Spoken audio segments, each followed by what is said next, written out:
Well, hello there. Welcome back. How the heck are you doing? It is so lovely, as always, to see your faces, and especially today because it is the 4th of July here in the United States of America, where I live, where I always, of course, record this stuff. It's Independence Day. It's July 4th. There's been fireworks this whole weekend. There's going to be a lot of fireworks tonight. Super, super exciting, and how convenient that I get to record a quick video for you guys. However, I'm a bit sheepish today because the reason I'm recording this video is to make a gigantic, gargantuan amendment to the video that I actually made and posted yesterday. I made the biggest, most horrible, ridiculous goof up one could possibly make, and I'm pretty embarrassed, but hey, that's what these things are for. I get to make another video and kind of touch up and make sure that the list that I created is actually complete.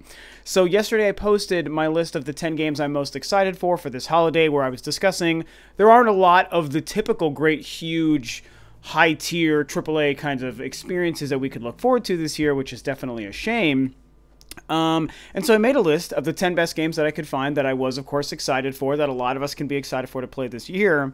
And I left out a huge one. And not only a huge one, but the one that actually is my number one. And that is the most ridiculous thing ever. Huge shout out and credit to my good friend Alex, who runs the channel ActiveSyn Gaming. He is the one who actually pointed it out to me on the video. And then I was like, oh my God. He is like, dude, you left out Gears of War 4. Gears of War 4 is the game that I'm the most excited for to play this year by the holiday at the end of 2016. Alex, again, is the one who actually pointed that out. I felt like a total fool. I facepalmed. I couldn't believe it. Definitely check out his channel. You know, I've done a lot of podcasts with him and stuff over the last probably 2 or 3 years. He runs the Reboot gaming channel. He kind of works with a bunch of cool people who I also know who do that. He's, you know, big Nintendo fan and big Xbox fan. Doesn't like Sony, but he does have a PlayStation 4, so, you know, that's a thing. Either way, feel free to check out his channel, and Alex, I really appreciate you pointing that out, calling me out, and making sure that I knew that I was stupid for forgetting Gears of War 4. The other 2 games you mentioned, not going to talk about those, so I can't join you on that one, but I appreciate you bringing up Gears of War.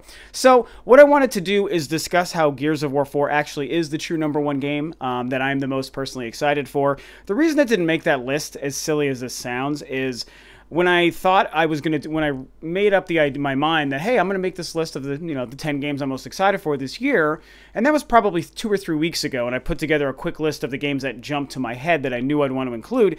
Gears of War was on that list. But a few weeks later, I had cleaned up the list in my phone, and sometimes I just delete things when I don't think that I'm going to get back to them. I'm like, well, maybe I won't do that, so I just deleted it. And then I decided again to do it, and typically when I do something like that, I make sure to cover my bases, as silly as that sounds, so I'll get on and I'll research, okay, what's every game coming out for the end of the year? And I just look through like a Wikipedia list and games release lists to make sure things I forgot or didn't know about, see if they show up. I'm like, oh, okay, well, that's a game I probably want to include, and I get all my games put together, and then I put my list, and then I make my video. And I don't know if Gears of War 4 was somehow not listed on the Wikipedia page, or if I just totally brain farted it when I was running through. I don't remember reading it or seeing it, so I forgot about it. And it's stupid because I forgot about it when I was even already excited for it. So you'd think that would have been one of the games that jumped right back into my brain, but it didn't. I'm human. I messed up. It is what it is. I still stand by the other 10 games I listed in the order that I listed them. No Man's Sky being the number 10 means it technically would be bumped off that list. So sorry, No Man's Sky, you're out of there. Anyway, Gears of War 4. Really quickly, I want to discuss why I am excited for this game, and it's because Gears of War became a really important franchise to me. That was the game that showed me what the 7th gen was truly going to be capable of. You know, if we remember how long the 7th gen really lasted, in particular the Xbox 360, which was the first of the 7th gen machines launched in November of 2005, that following year in November 2006, within the same week that both the Wii and the PlayStation 3 were launching, the Xbox 360 had Gears of War. And Gears of War was a game that I remember seeing.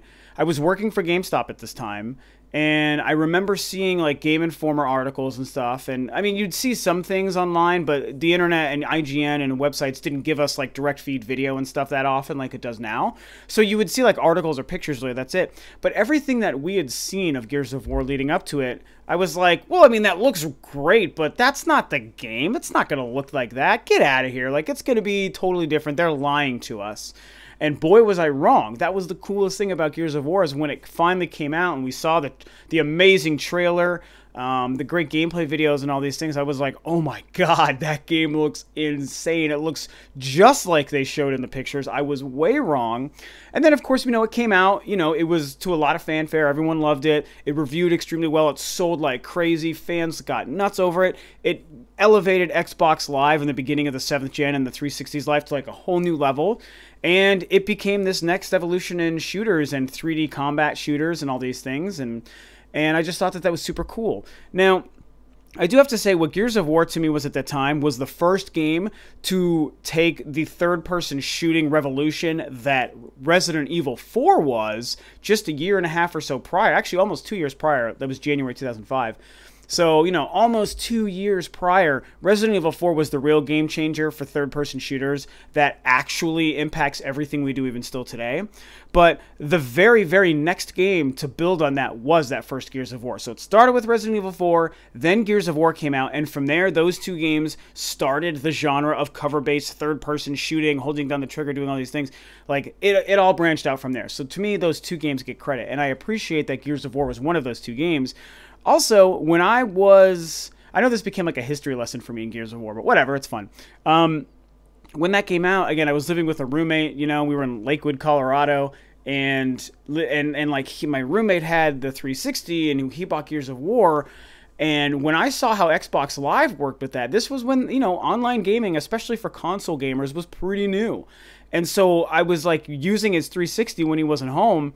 And I would like get online with my Xbox Live profile and I would be playing Gears of War and have a headset on and be talking to other gamers. And also, in the early days of console online gaming, people weren't shitheads and it was actually fun to try to talk to people. Nowadays, we don't want to talk to strangers. We don't want to deal with all the little kids and the people who just talk crap. It's like, I don't want to deal with these idiots. They're dumb. Only your friends you want to talk to. But back then, it was so cool. You were just like excited to meet other gamers online and just start to talk about the game and just BS and get to know people. It was a totally different community and a different vibe. It was better, actually. Even though there's more people playing nowadays, it was a better community back then because it was newer. People weren't shitheads.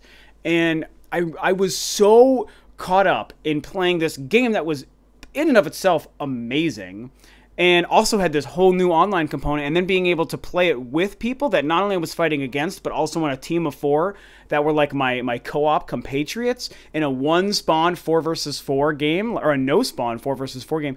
It was awesome. Like, I played it so often, I got to know all these people, and my friends list was blowing up, and it was such a new, exciting thing. It's so common nowadays. You younger gamers are just like, whatever, that's dumb. It was so new 10, 11 years ago. I guess 10 years ago. When this came out, it was so new and it was freaking awesome. And so Gears of War, that whole long story was kind of what made Gears of War so important to me. It was a great game when it came out.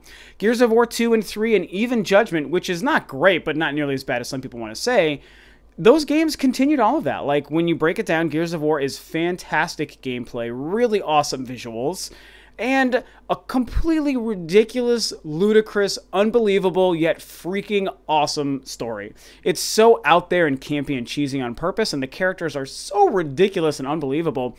That's what makes it fun. I mean, I feel like they've always known that that's what they're trying to be, and that's what the story is. And it's like, these guys, these characters, and all these people in this story, it's ridiculous. We can't take it seriously. We have to tell this story like we know it's kind of insane. And no one's going to believe these characters, these huge, hulking, testosterone, bulky guys. Like, no one's going to believe them unless we work around it. And they found a great way to do it, and they've even still infused some real drama into the story. We know about Dom and his wife in Gears of War 2. And that was like, wow, that was good drama. And then in Gears of War 3, spoiler alert, when Dom dies, like, oh my God, I was actually broken up. I was like, Dom is, what? You can't kill Dom. He's Dom. And it was like a big moment. It was a really big deal. So that's why I think Gears of War is great. All these years later, I think it's still great. It's obviously important to me. I have like a very specific history with it. And I was attached to that first game for all the reasons I told you in my long, dumb story. And I think what I like about Gears of War, and I discussed this on the podcast too, I like the fact that it's actually almost not trying to be too fancy. It's in a different era of the timeline of the story that they've built in this universe. It's obviously quite a bit later because we see an old Marcus Phoenix at the end. So we know it's probably 10, 15, 20 years after Gears of War 3 would have ended. And it's just like good classic Gears of War gameplay with new weapons and better graphics. Like, we can talk about how much we always want things to evolve and change, and games and gaming and series should evolve, and that's 100% true, as evidenced by something like Legend of Zelda. But sometimes there's a great case for when something doesn't need to change too much. And it's a hard balance. It's like, well, when is it okay for a series to stay the same, and when is it okay for it to evolve?